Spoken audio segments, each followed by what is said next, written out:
circular motion mo. Para mas mamis ko yung maibig sabihin. Gawin niya direksyon na, ma'am? Ay, wala na direksyon na ako. Pre, panila na to. So, paano nyo siya malalaman pag pwede na? Pag tinas nyo yung attachment, tapos makikita nyo, di ba, kayong tayo. Tapos pag in-invert nyo yung bowl, yan matatapon. Pag ano na po siya, stick-stick. Yun ang tawag sa camera natin pag stick-stick na siya. Yan, pag stick-stick na. Malalaman nyo, pag stick-stick na. Ang ganda yung mix. Pag Hindi na in-invert bumabagsak. nyo, Mas mahulog. Pang 30 seconds ka na. pwede na po. Ibigyan si ma'am ng tissue. Baka dyan, bawal dyan. It's okay. Ay! Ay! Bawal, huwag kang akit. After ng perang natin, okay na siya. Gawin na po natin yung cut and roll. Hindi ko pinakaya ko. Pabalik yung electric man. Balik. Ina yung niligay na sugar, 1 cup. Paghaluin na po natin yung first mixture, second mixture, tapos ito yung third mixture natin. So yung pag-add po ng merang ninyo, na mas gradual nilang din.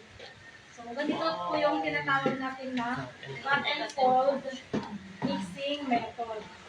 So kailangan rubber scraper yung gamitin ninyo para hindi siya mag-deflate. Kasi pag na-overmix ito, pwedeng yung mga create natin na bubbles is mawala. Mag-deflate ko yung ganito yung cut and fold method. Wala ba akong nakabing method? Gian, halika dito. Tapos make sure na mahalo nyo siyang maigi. Hanggang sa Ano po tawag dyan sa mix na yan? cut and fold.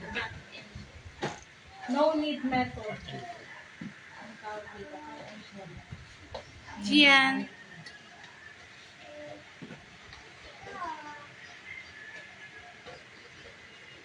Napreheat nyo na yung oven natin. Opo. Simple.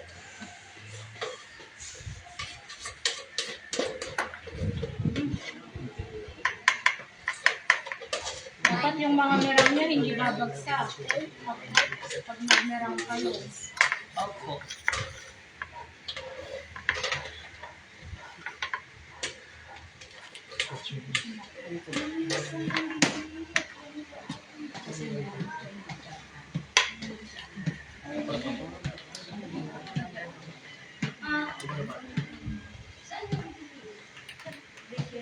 Ganun din din yung attachment.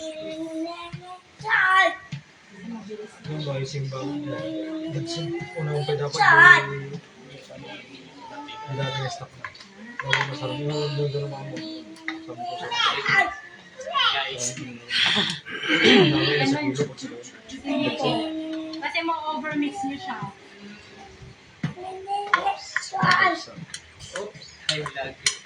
Nakuha nyo po yung kwan natin. Opo. Yung procedure. Opo. Para Wala bukas, sila agad, di pa nga.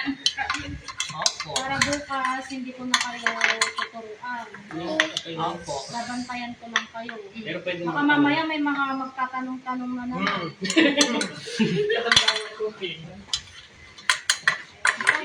Wala na kayo mix yan. Pag wala na po kayong nakikitang mga marble, pwede na siya. Okay na. Okay na to. Eh, Hindi ko maalala kung ilang Gian. Yung ibang kulay po niya. Halika dyan. Ba't may marbles ba dyan? yung marble na sinasabi ko po yung parang magkakaiba sila ng kulay, may white, may yellow, pero pag ganito na po siya, nananixol nyo na. John. Yung parang may marble color. Mahirap lang gawin sa umis. Hindi ko naalala kung ilang cupcakes ang magagawa nito. Anim pala ang naalala ko. Anim yung magagawa natin. Tapos, asan mo yung 1/4 na? Ang iga, mahirap mag-linis.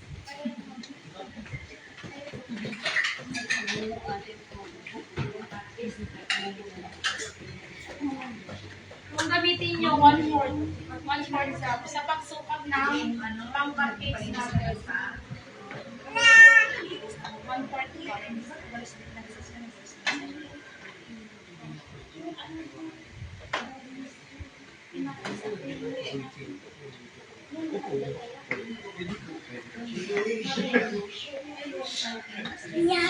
Yummy.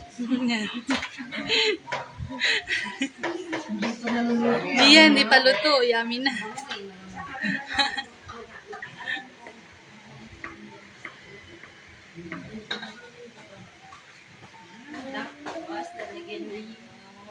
Pwede ka din ng mga powdered chocolate kung ay ha. Pwede rin. Tapos, pag gagawa na kayo ng merang ninyo, nakalimutan kong sabihin, dapat nakapreheat na kayo ng oven. Kasi ito, dapat maipasok siya agad sa oven. Kasi magde-deflate po siya. Ay, hindi po. Huwag yung ito todo. Sa preheat. Ba't iba ba rin ba ang susunod ng ang heat ng Pag na-reach na yung ano. kahit sa preheat, meron din siyang low and Yung temperature mo siya sa temperature. Pag masyadong malakas kasi, Nabibigla. 160, 100 yata. pag bigla yung pinasok yung mga baby Gian, products ninyo, huwag ka dyan, bawal dyan. sunog na agad. Cheese or chocolate. Mabibigla. Sample yung luto ng itlog. Hindi natin ihalo na. Masusunog. So, pag ilang cup lang talaga sa isang cupcake. 1/4 ka. Opo. Opo. Yan.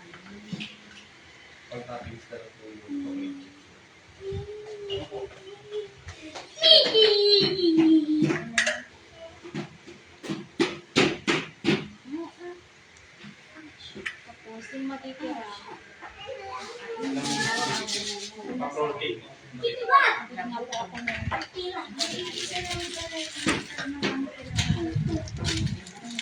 Hati daw kahit bukas po. So ito, isang mixture na yung gagawin nyo. Tapos itong roll cake, hahatiin nyo na po siya pag maluto na.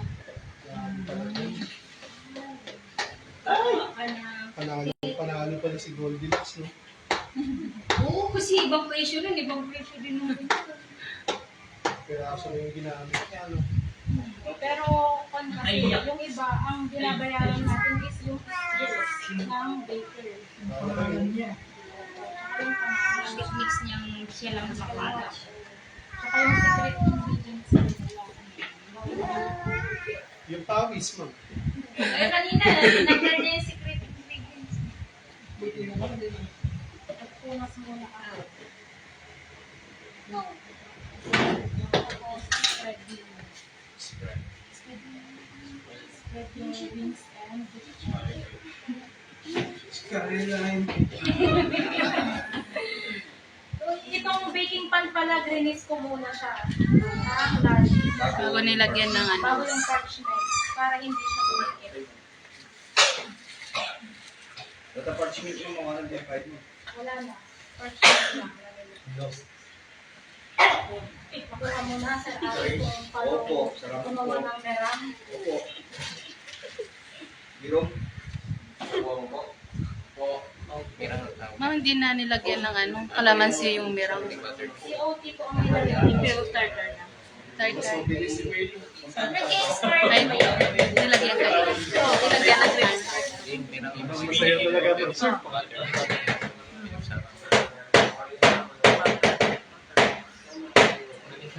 Tapos, itap na siya na. Para marinig yung bubbles. Hindi na natin ilagay sa baba. Ang pag-bake ko is, pag-ibuha mo yung Yan na yung cupcake. 10 to 15 minutes. 10 to 15 minutes. 15 minuto.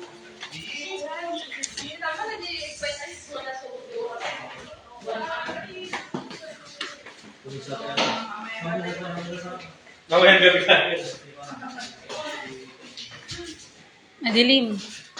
Pwede na, yung nakulit natin. Sa iyo. Pwede na kaya? Opo! Ay. 100 degrees na siya, ma'am. Hindi yung minutes. Pwede na. Kung pwede na, ipasok nyo na. Hindi pa po pwede. 7 minutes pa lang yun. Sarap siguro. 15. Sa iyo. Yung